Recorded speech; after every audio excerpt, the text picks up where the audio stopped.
ప్రతిష్టకి సంబంధించి పంతులు గారు చెప్తున్నారు వేద పండితులు. శక్తిని నిక్షిప్తం చేస్తున్నాము దేవాలయంలో. ప్రాణ ప్రతిష్ఠ అంటే పూజ్య కమలానంద భారతీ స్వామి చెప్పారు, ప్రాణ ప్రతిష్ఠ అంటే ఊరికే ఒట్టి మాట కాదు. ఆ విధంగా నవధాన్యాలని వారు చెప్పినట్టుగా యంత్రాలని పెట్టి ఆ విగ్రహాలకి ప్రాణ ప్రతిష్ఠ చేయడం ద్వారా దాంట్లో నిజంగానే ప్రాణం వస్తుంది.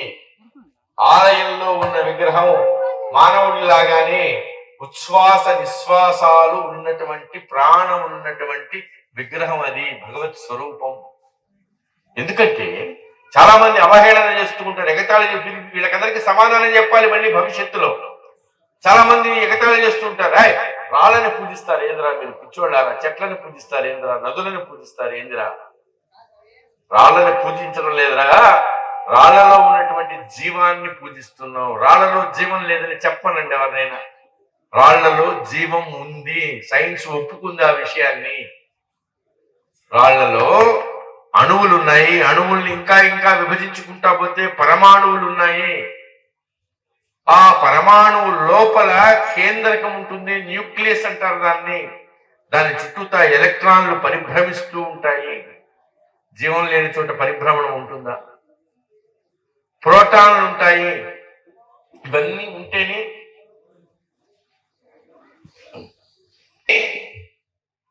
అది పరమాణు అవుతుంది.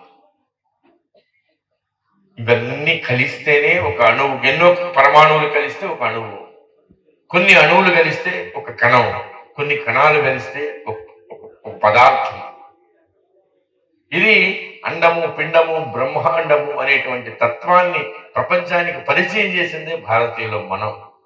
అండపిండ బ్రహ్మాండం, అండము నుంచి పిండము, పిండము నుంచి బ్రహ్మాండం. ఇవాళ అంతరిక్షంలోకి రాకెట్లలో వెళుతున్నటువంటి శాస్త్రవేత్తలు అదే చెప్తున్నారు. అండము పిండము బ్రహ్మాండము పైకి వెళ్లే కొద్ది పైకి భూమండలము ఒక చిన్న పిండంలాగా కనిపిస్తా ఉంది. ఇంకా ఇంకా పైకి వెళ్తే అండంలాగా కనిపిస్తుంది, ఒక చిన్న ఆటం లాగా కనిపిస్తుంది. అనేక అణువుల యొక్క కలయిక ఒక కణము, అనేక కణాల యొక్క కలయిక ఒక పదార్థము, ఈ అనేక పదార్థాల యొక్క కలయిక ఒక సృష్టి. ఇది మొత్తం కూడా గోళాకారంలో ఉంది. మొత్తం సృష్టి అంతా కూడా గోళాకారంలోనే ఉంది. పరమాణువు కూడా గోళాకారంలోనే ఉంటుంది.